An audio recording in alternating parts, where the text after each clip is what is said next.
I am very, very excited that we have Grace Cordovano here tonight because many of you know her. She's a total rock star and patient advocate. So she's been working with our team now at Savvy Co-op, and we're just so thrilled to have her be able to hear a little bit more about her story, because that's what's so interesting is, you know, all the backstory that so many of us have.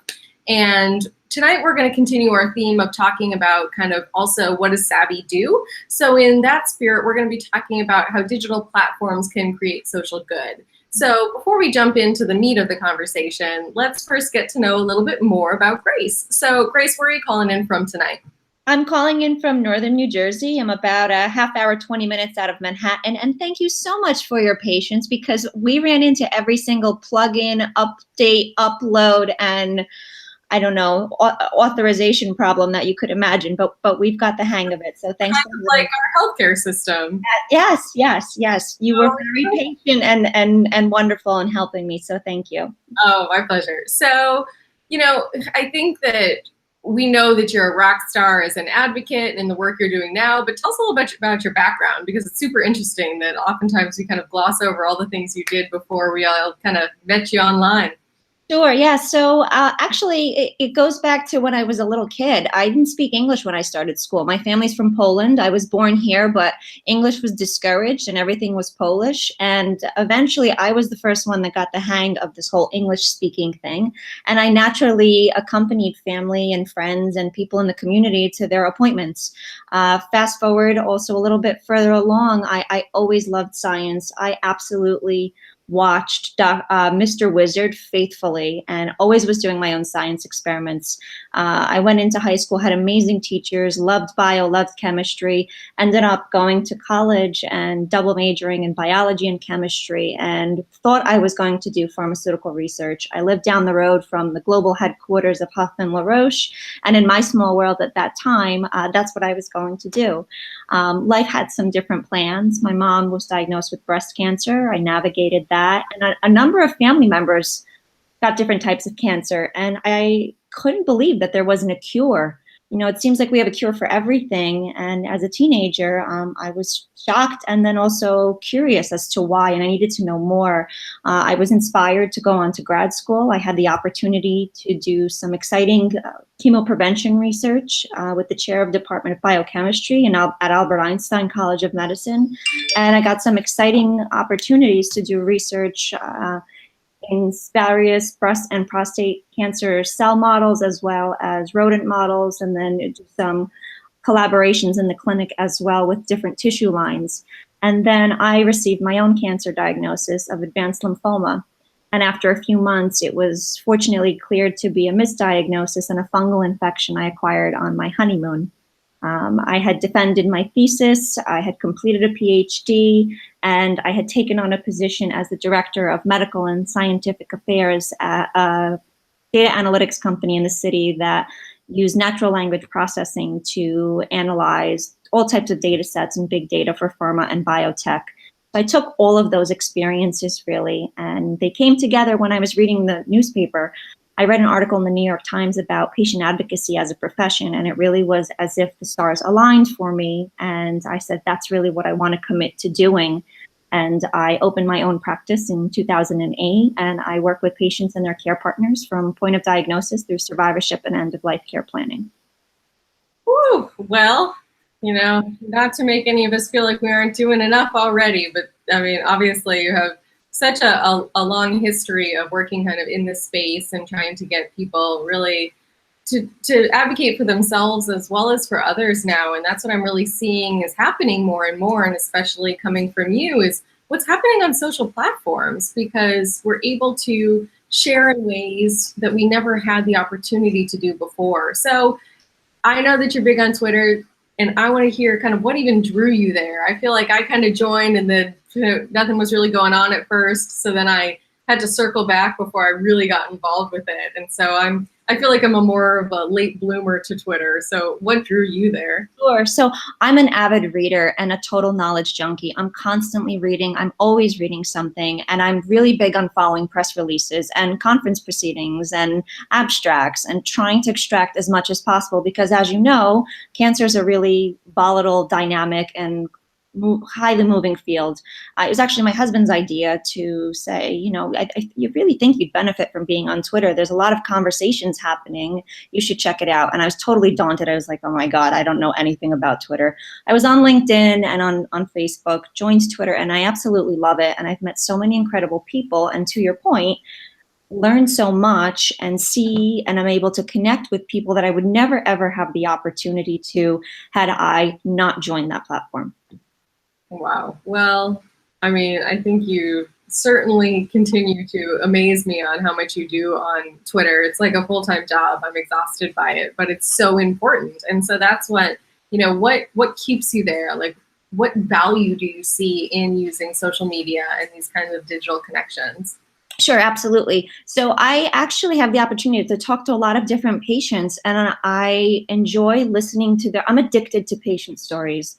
And I think from an early age, I've always enjoyed people watching, and having the opportunity and the privilege to work with people in patient advocacy and be welcomed into their lives to see firsthand the struggles, the challenges, the barriers, the grief. It really makes you realize how much we're missing by not listening to patient stories.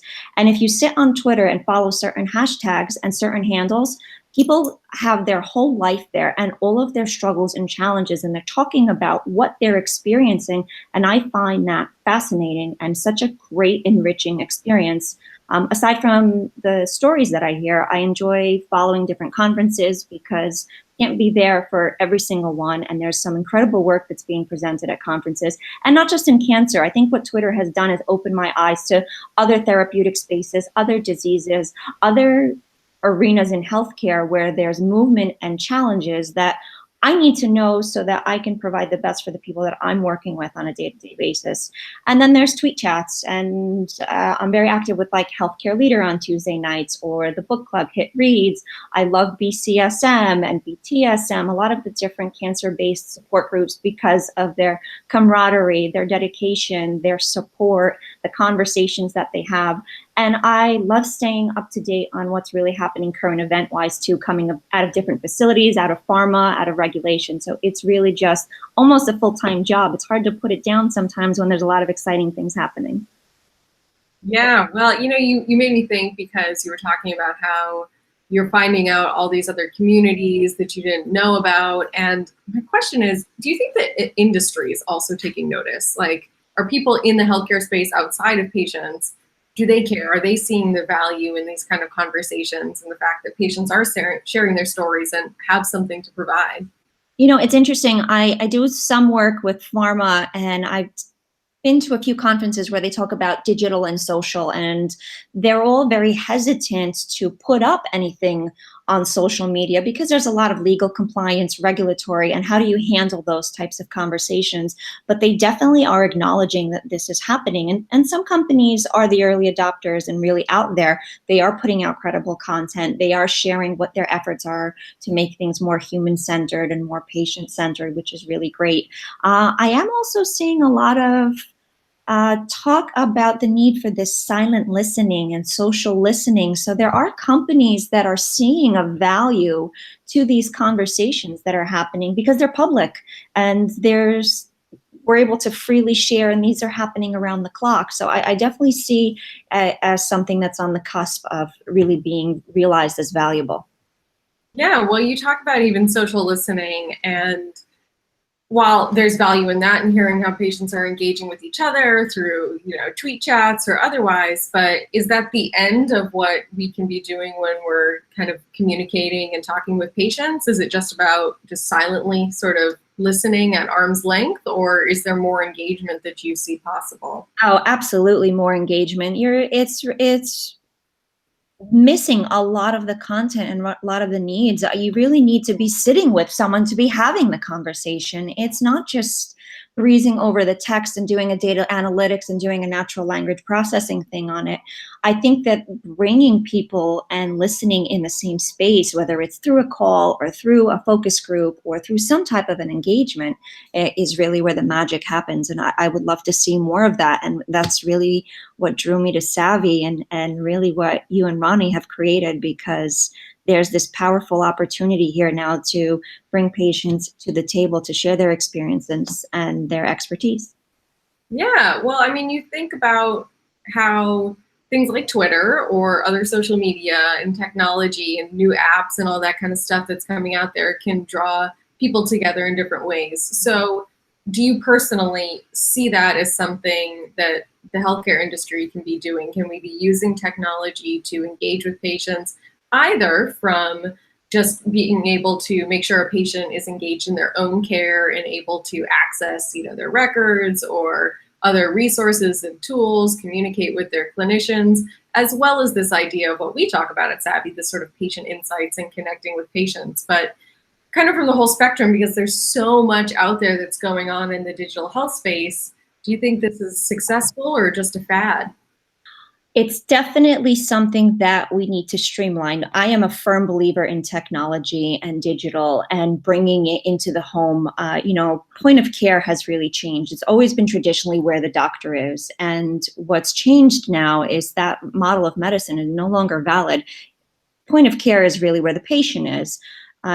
Treatment decisions and discussions about healthcare aren't just happening where the doctor is or within the confines of a doctor's office or a hospital.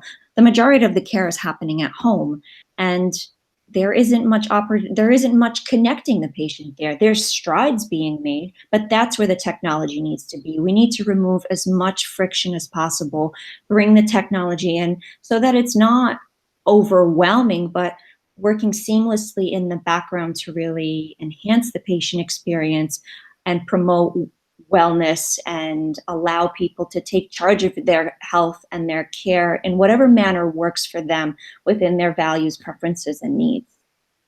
Yeah, so we just got a question in to kind of go back to our conversation about sort of social listening and things like this. The question is that they think that industry just listening is a big win because it's better than just talking at their customers. But how do you think that we can mediate the listening to gain more value for patients? Sure. And I think that's something that Savvy is doing really well because I think part of the social listening thing from my perspective is that a lot of companies just don't know where to find the patients. That's so common. I do a lot of speaking engagements, a lot of events, conferences, and even just networking. And people say, well, they have a trial or they have a project or they have a study, but where are they going to find these people? It's impossible. When I bring up Savvy, it's almost like literally a light bulb goes off that they didn't know about this. This is great. This is so powerful. They want to be able to connect with people who are ready to connect with them because not everybody wants to go and interact perhaps in that position, but there's so many people that do have expertise and insights to offer and want to participate in moving the needle. And I think this is what's so powerful. Well, so you mentioned that you think Savvy has something to contribute, but I'm just curious. Everybody's told us different stories about what drew them to Savvy. So what was it for you that really spoke to you? Sure. So I remember meeting you in New York, and it was at Health 2.0 NYC event, and I believe I was on a panel. Alex Fair had invited me as a patient voice, and one of the things I do, while I thoroughly enjoy and am so humbled to work with people one-on-one, after doing this for so many years, there's patterns and things that pop up, distinct challenges, unmet needs and whatnot, and barriers. And I love bringing that collective finding and shining a light to that.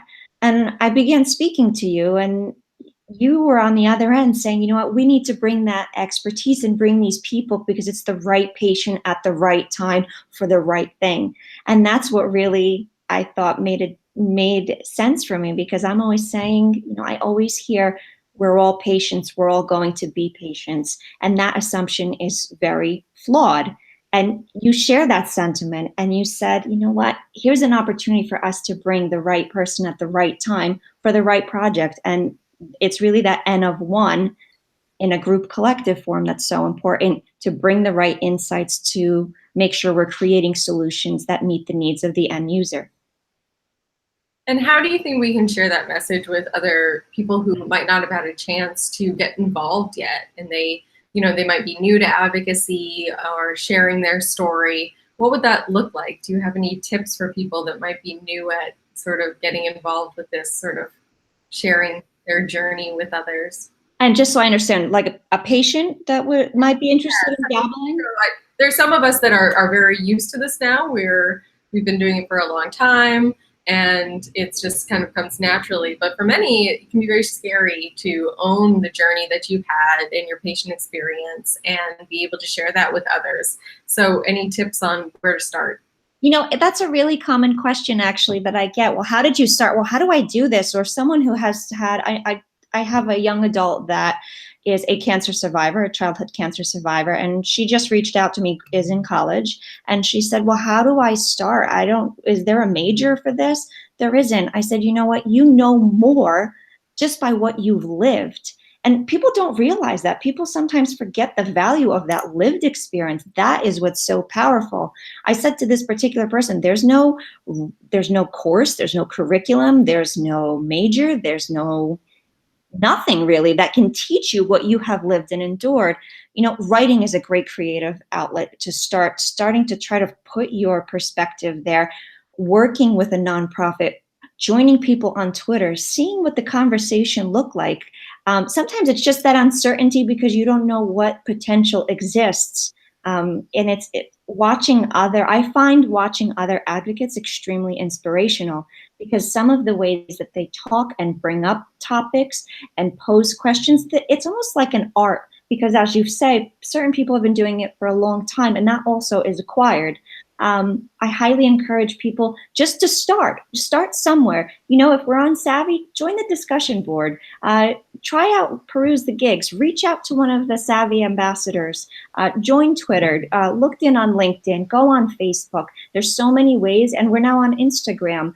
Start somewhere and engage because that's where we just need to get the conversation started. I'm big on starting a conversation, and you know what, it will naturally flow and other people will jump in and making connections. I think we can all help if there is someone, making sure to connect them to at least 2 more people that might share their passion or might be able to answer their questions.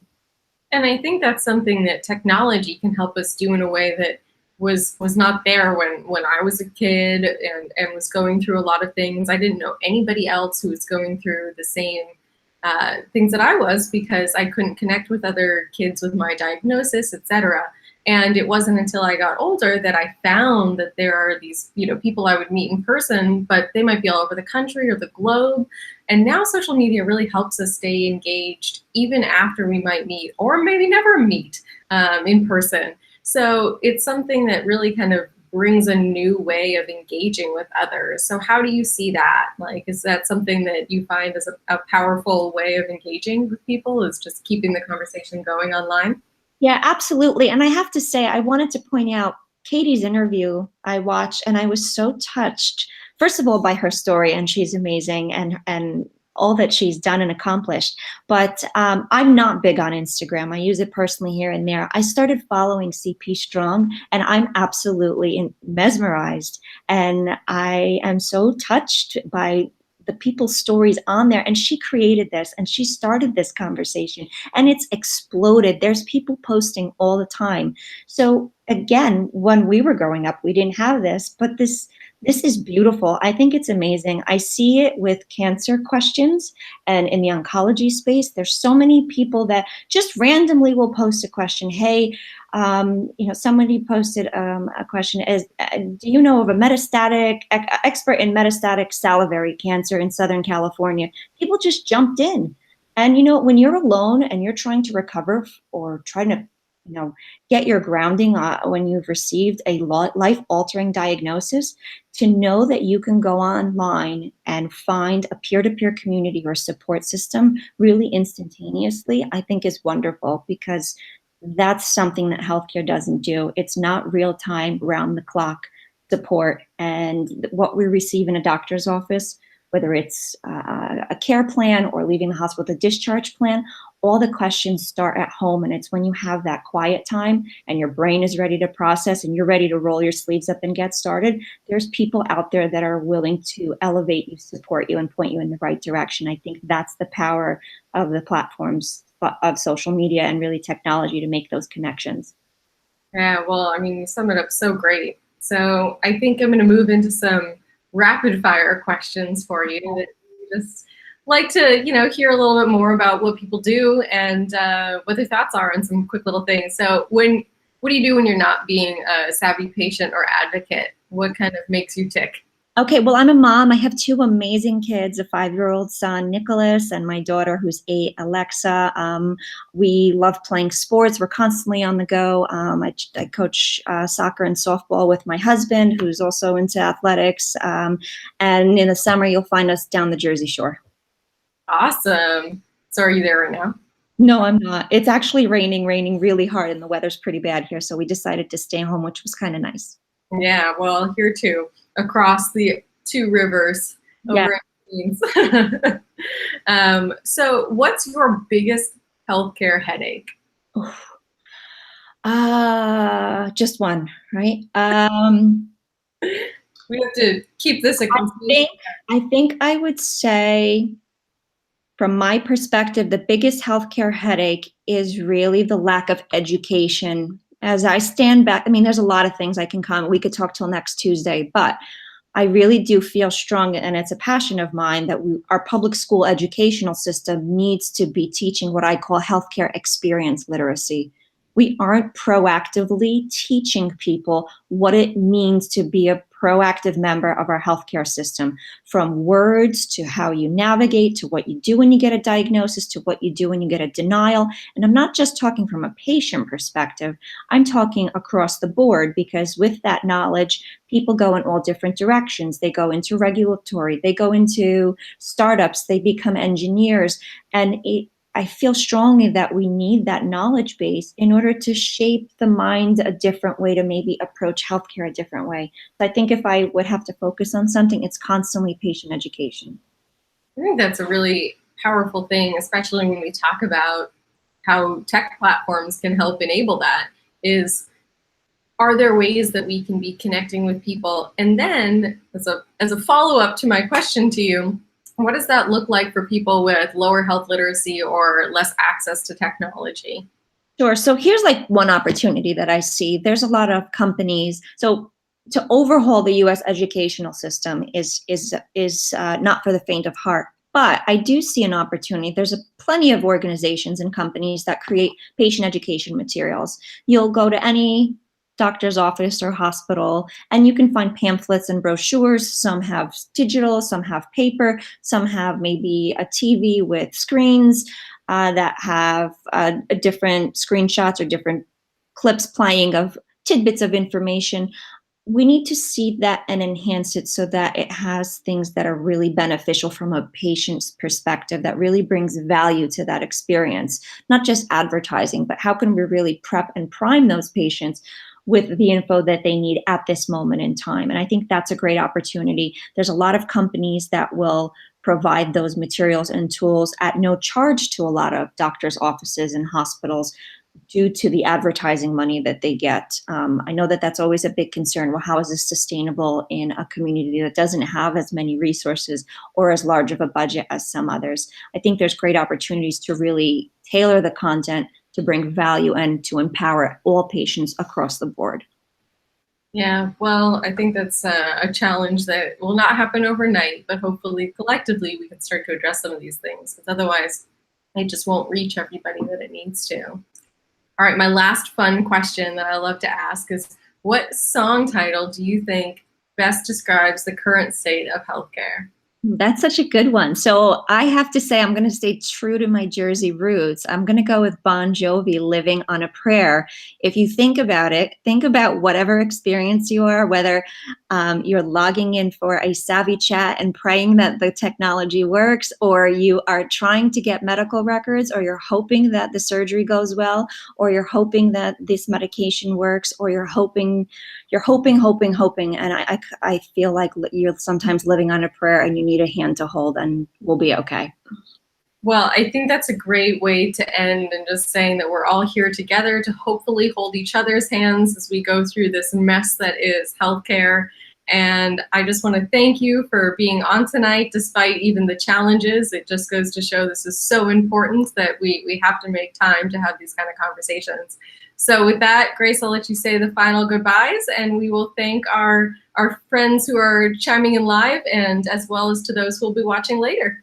Great. Thank you so much, Jen. And thank you everyone for tuning in. I hope everyone has a great rest of the night.